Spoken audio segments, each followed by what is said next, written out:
And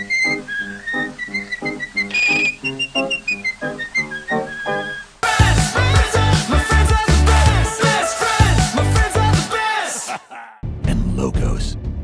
Really long and dramatic logos. After the Lego Movie's logos were over in 20 seconds, a minute's worth feels longer than ever. But major props for actual humour in the first minute. This is MacGuffin Airlines. MacGuffin Airlines. Between that, the logo mocking, and the Michael Jackson bit, they're pulling no punches. All the rain and wind around the plane. Whereas the Lego Movie was still in the child's room, well, basement, this is a fully digital, realistic world, and here there's no doubt it's all CGI. More on that later, but for now, the artist's work must be commended. So the doors rip off, but other than loose debris, all the crates stay in the plane? Uh-huh. Scarecrow! Bane! Hello! Two-Face! Catwoman! Meow meow, you're in! Meow meow. Clayface! Poison Ivy! Mr. Freeze! Penguin! Just giving a rogues gallery of villains to us and letting us enjoy them on their own merits. More of it, I say. Okay, are you making some of those up? Nope, they're all real. Probably worth the Google. This shouldn't surprise you, but yep, they are all real. It's perfect for being an exaggeration of the silly, with all those dumb villain names. All the C-grade villains have broken into the energy plant! Well, it's not all of them if Egghead was egging the bat signal. Gotham City. I did something! Suicide Squad had only been out for 6 months at the time, and Warner allowed this. Suicide Squad will take time to recover from that roast. Lego Movie footage within this film. Otherwise it's easy to judge the films in their own separate universes, but with this, it gets confusing. Having the hero take on most of the rogues gallery at once and win easily, I always associate that with the Powerpuff Girls, and I just realised I've yet to discuss that favourite of mine on the channel. Let's do that sometime. Anyway, it's fun to watch and a way of showing how Batman would be detached with his status quo. Who has the tricked out ride? With the song and the various villains, recognisable and obscure. Yup, this montage rocks pretty hard. Who else drives you to one-up them the way that I do? Superman. Superman's not a bad guy! This gag sold the trailer, folks. Even without Dawn of Justice, they are enemies, as far as competing for the attention of fans. Joker being sad like an ignored wife at Batman not taking their rivalry seriously is a good way to freshen up their relationship. But this Joker ain't up too much. Zach Galifianakis doesn't leave an impression. While the script has many nice one-liners for him, a lot fall flat as a result of him just reading the lines normally. He doesn't even have a Joker laugh. Where's Mark Hamill when you need him? It's especially annoying given the other 4 main cast members are outstanding. The film can have its cake and eat it too, regarding tackling the hero-villain rivalry and mocking it for being only mildly removed from a romantic relationship. After all, one usually obsesses over the other more. 43 timer seconds take a minute and a half of real-time film time. A minute always results in timer missteps. A couple of those kids already got merch from Batman.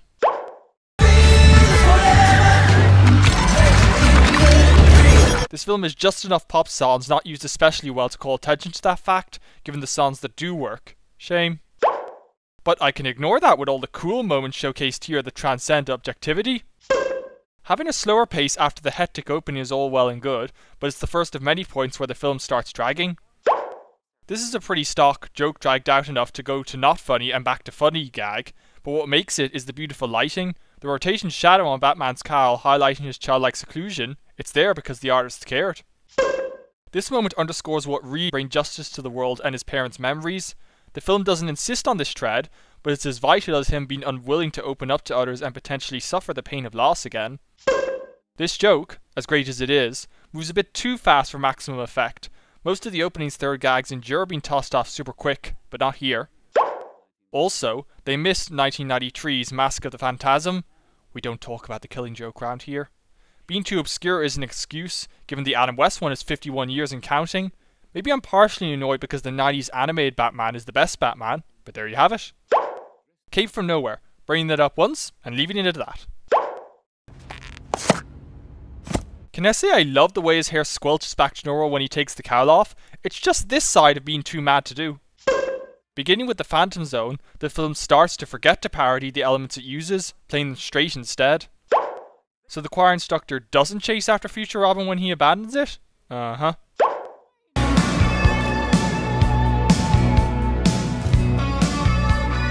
I really dig how the film always portrays the relationship between Batman and Barbara Gordon as laughably dumb. So the title is in English, but everything else is in illegible scribble. I don't... Do you think you'd be interested in adopting me as your future orphan son? Michael Cera finds the right tone of fluttery innocence and runs with it. Robin is written kind of one note, but his vocal delivery helps a lot. Not a Batman. Waiter. Sorry? What? Not only does Batman commit to this bit, there isn't even any liquid to drink. That just makes it. It's hard to pinpoint when the film loses its edge. For me, it begins here and trickles downwards until it stagnates in the back half. I surrender. He always wants to get captured, to play a mind game with his enemies. Surrendering is one way to do that. It's the end of crime! Well, they're still ordinary criminals. Just because all the villains are gone doesn't mean the end of crime. One is the loneliest number. From the colour, or lack thereof, to the appropriately used song that was even used similarly in the trailer, this lonely montage hits the funny and sincere balance.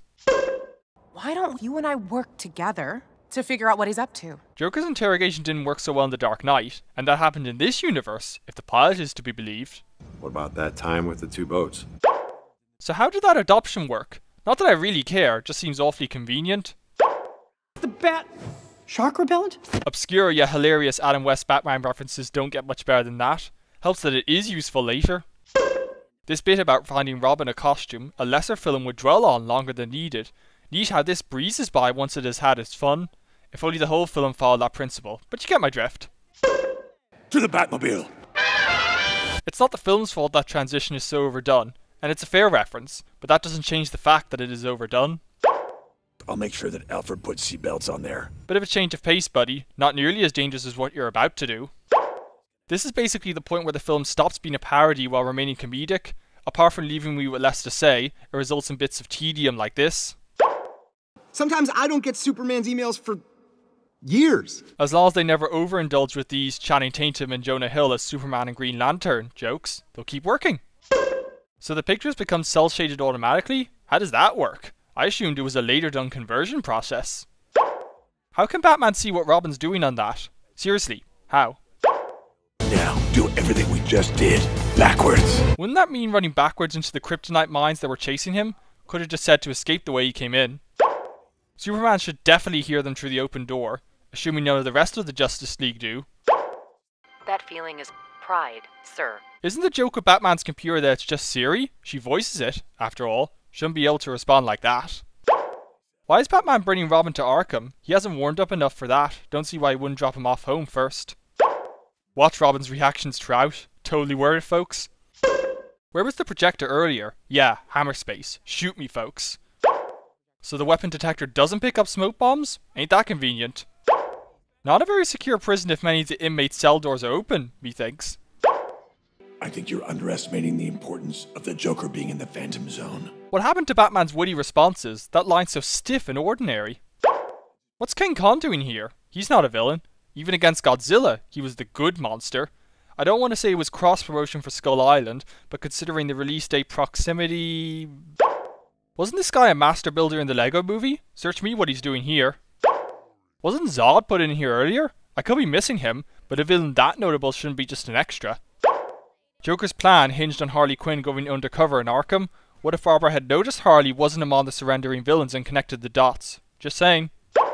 Well, that news got up bloody quick. The portal literally just opened. They let Condiment King keep his condiment guns?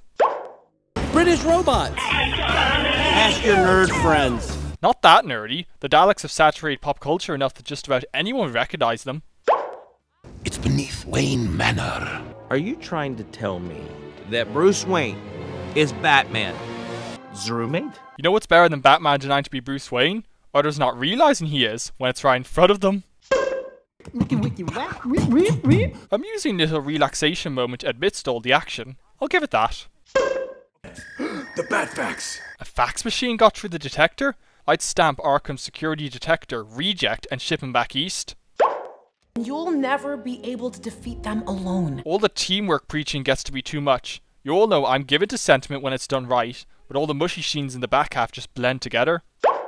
The cell layout's changed. Poison Ivy was on the far left 2 levels above Batman's cell. Here, she's on the far right of that level.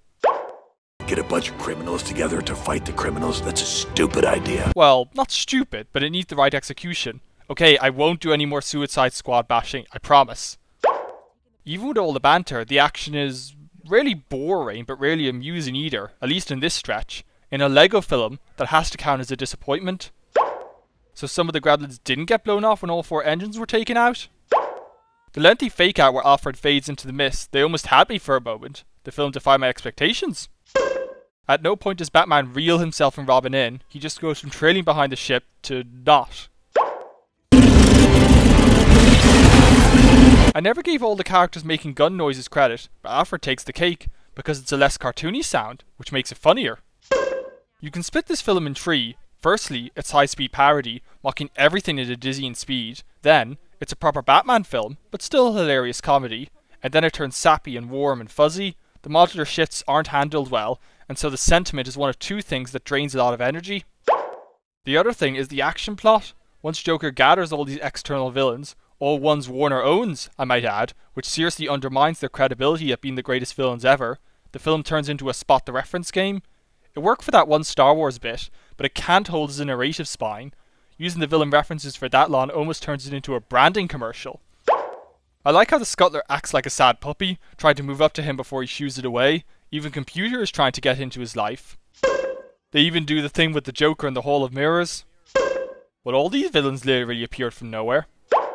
You have never once said the words, "I hate you, Joker." In 78 years worth of comics, he must have said those 4 words at least once, or a rephrasing of them. The heck did they just say? No, I was trying to protect them. By pushing them away?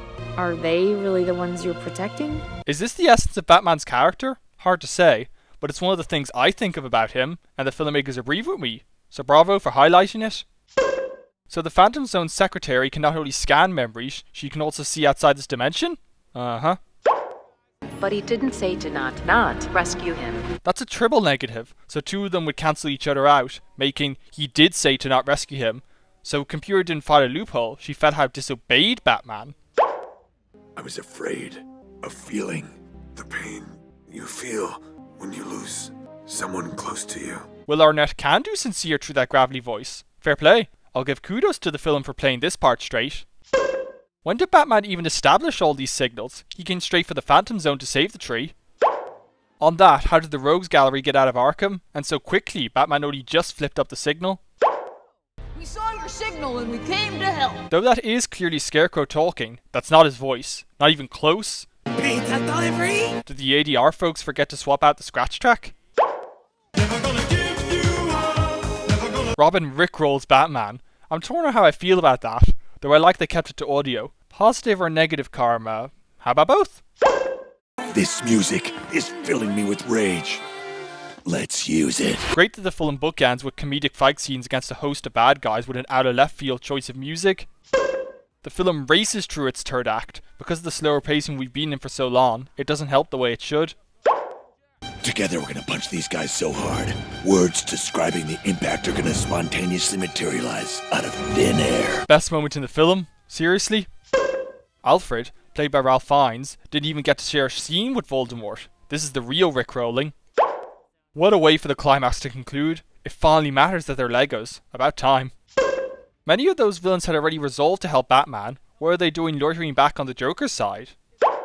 In a minute of the chasm widening, it moves only a few Lego characters with. Talk about super special, awesome, convenient! Have to give credit to Lorne Bofte's score. He knows when to parody and when to play it straight more consistently than the main staff, and there's the right amount of Batman callbacks in the score too. Sunrise and sunset is easier to work with in a computer, but that doesn't stop it from being genuinely beautiful and effective. Sometimes losing people is part of life, but that doesn't mean you stop letting them in. Convenient none of the villains saw Batman briefly unmasked, showing up mere moments later, isn't it? Why does the projector up and vanish? Build me curious. On that note, they're really dragging out this dramatic effect thing, having Batman slowly ascend rather than just change dimension in a flash. Batman floats diagonally away. When he's released, he falls straight down to be caught by Batgirl. Physics goof, folks. doesn't the Phantom Zone's secretary want Joker back in there too? Harley Quinn and Poison Ivy appear when they weren't there before.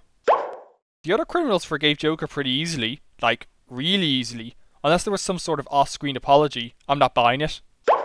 Oh, hey, can I play that song I wrote for the end credits? That is a hard pass. My best friend. Kind of is a hard pass. Ends up being a bit too cheesy for me. Guess the filmmakers decided to mirror this shot for some reason, given Two-Face's burnt half has been his left otherwise.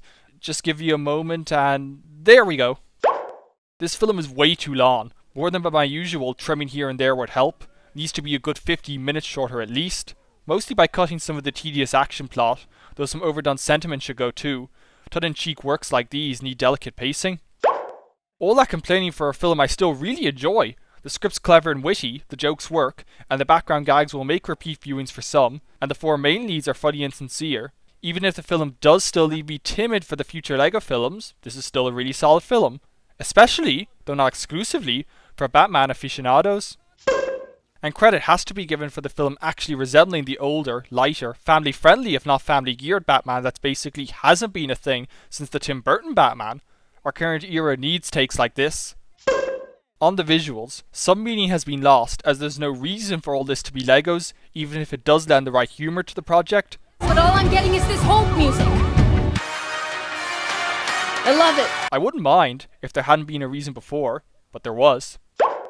But the visuals do work. Tons of detail everywhere, and while it can be a bit fatiguing, it's worthwhile, all the way down to the scratch on Batman's cowl, and the elaborate and wacky fight physics are still funny from seeing LEGO figures move like action film characters.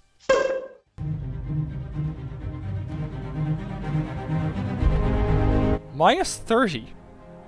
Though some unfocused ambition keeps this back from being great, it's still really good.